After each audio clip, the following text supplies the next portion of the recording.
Anyone who has ever owned an Apple device understands. When that device, so precious and beloved at the beginning, fails or breaks, you know you are in for a rough few days if not weeks, depending on where you live. First, you probably try to figure out how to fix it yourself using YouTube.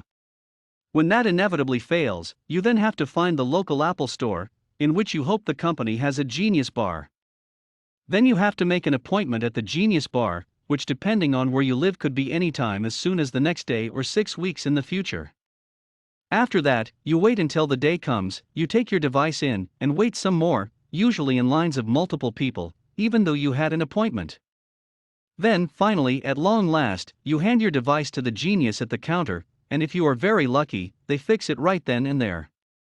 If you are not lucky, however, that genius tells you your device is going to need to stay there to be fixed by someone with more knowledge, or sent off to someplace with more skill, or even replaced totally, which will take weeks.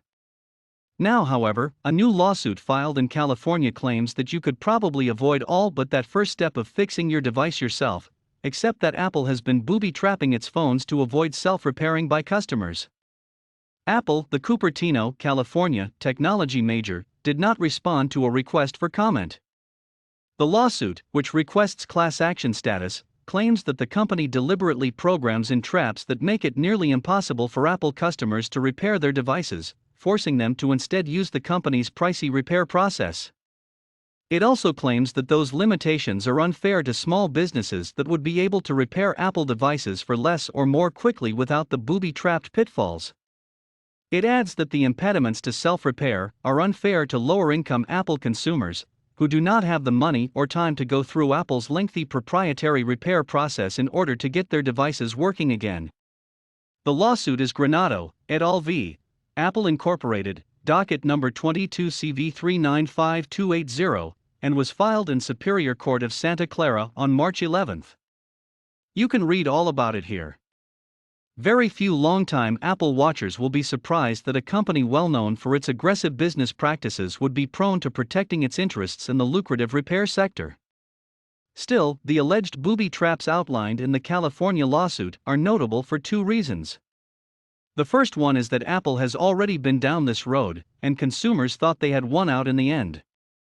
After years of wrangling and complaints from everybody from regulators to average people who just wanted their pricey Apple devices to work, the company announced a new program last year that would help customers fix their own Apple products.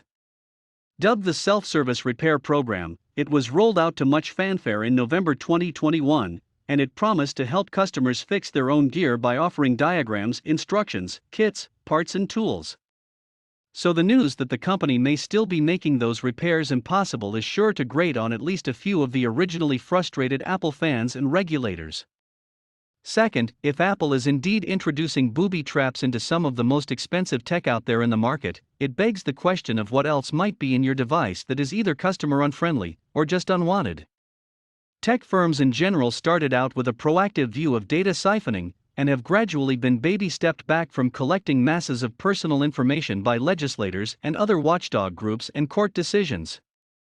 But if Apple has indeed been introducing tools to stymie customers who want to repair their own property, particularly after promising that it would back off on pushing its own aggressive repair process, it raises questions for even the most die-hard Apple fans. Brand loyalty is the crown jewel in Apple's business strategy and always has been. When tarnished, it can start hitting bottom lines quickly, and make someone who is going to buy that brand new $1,000 iPhone think twice, and maybe go with something else instead.